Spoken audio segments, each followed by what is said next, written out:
Yang Gazhang is a celebrated cook who wins a gastronomic competition and the chance to become head chef of a prestigious restaurant in Paris.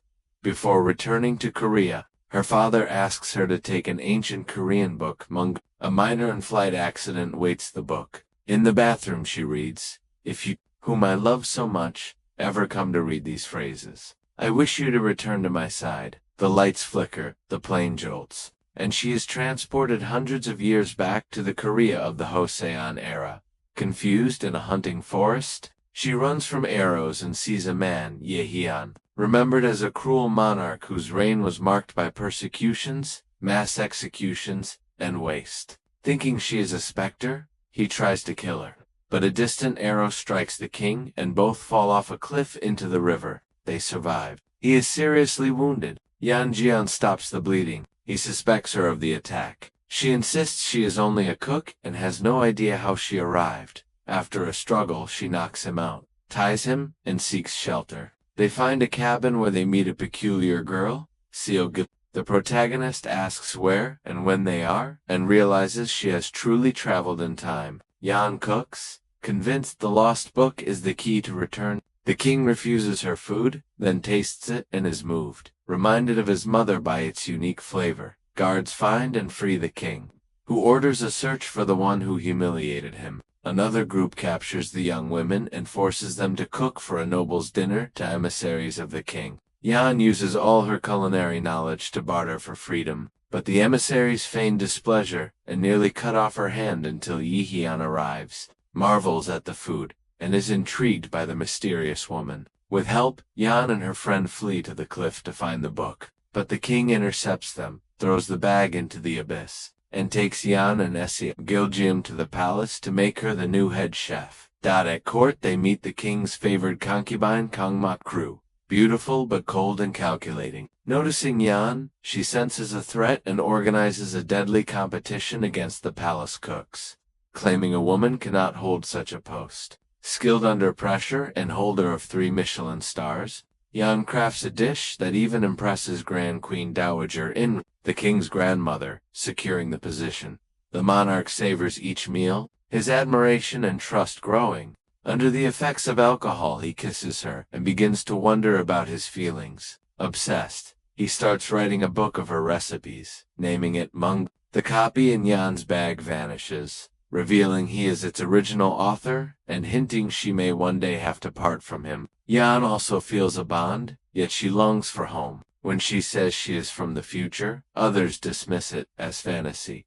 An emissary from China arrives, haughty and eager to increase tributes. A great food lover, he travels with 3 top cooks. Tasting appetizers prepared by Yan, they are fascinated, and a culinary contest is set. If Korea wins, only half the tributes. If it loses, more, including women. The kingdom's fate now lies with the chef and her team. Seogil and the king seek perfect ingredients and a utensil that does not yet exist. A pressure cooker for the final soup challenge. An engineer fashions it, but attackers injure the chef's hand and damage the lid. The engineer promises a quick repair. Round 1 brings innovative dishes. Yan notices the rival used her own newly created chili powder. Debate ends in a tie, with the condition that 3 ties give China automatic victory. In round 2 they must cook the other nation's emblem. Yan chooses Peking duck. Threats force a teammate to step aside, so Seogil slices the meat.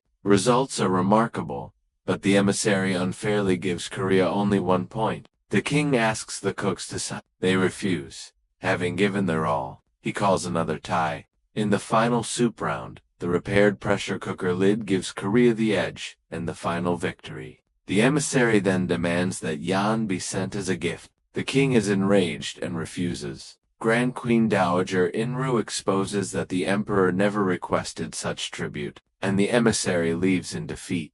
Soon, a new crisis. After a lunch prepared by the chef, the king's half-brother falls gravely ill. Queen Dowager Yahayin accuses the young cook of poisoning and has her tortured. The monarch nearly unleashes a massacre, but Yan restrains him so history will not turn tragic. The Queen Dowager orders her release and asks her to prove innocence. They discover the prince's medicine was adulterated, a remedy, and the chef's food restore him. The plotter is Kang Makru, allied with Prince Joseon to seize the throne. The monarch confesses love to Yan and asks her to be his lifelong companion. She does not push him away, but admits she wishes to return to her time to see her father. He asks her to return if possible. If not, he will come to find her. At Grand Queen Dowager Inru's 70th birthday, joy turns to turmoil. Prince Joseon sends word that the grandmother and the former king's concubines ordered his mother's death. The monarch seeks revenge, but Eon pleads, and his maternal grandmother reminds him his mother wished him to be a good sovereign. He desists and is consoled by the chef, who urges reconciliation. The conspirators trick the king into thinking the chef was kidnapped so he will leave the palace. A massacre follows, and Grand Queen Dowager Inru is executed. Yan is helped by Gongil, the king's jester. Prince Joseon spreads that Yi Hyun caused the slaughter and proposes the younger brother take the throne. The king is exiled, and his uncle secretly plans to execute him, but his guard, the chef, and even kitchen assistants rush to his aid. After a fierce battle, the traitors are defeated. Joseon takes Yan and demands the king face him alone. In the palace, all conspirators, including Kang Makru, are eliminated. The monarch goes to rescue the chef. In the clash, Mangurok falls. Taking it, she understands the king wrote those pages and the dedication that drew her into the past. Prince Joseon is about to deliver the final blow, but Yan shields the king and is wounded in the back. The monarch begs for her life.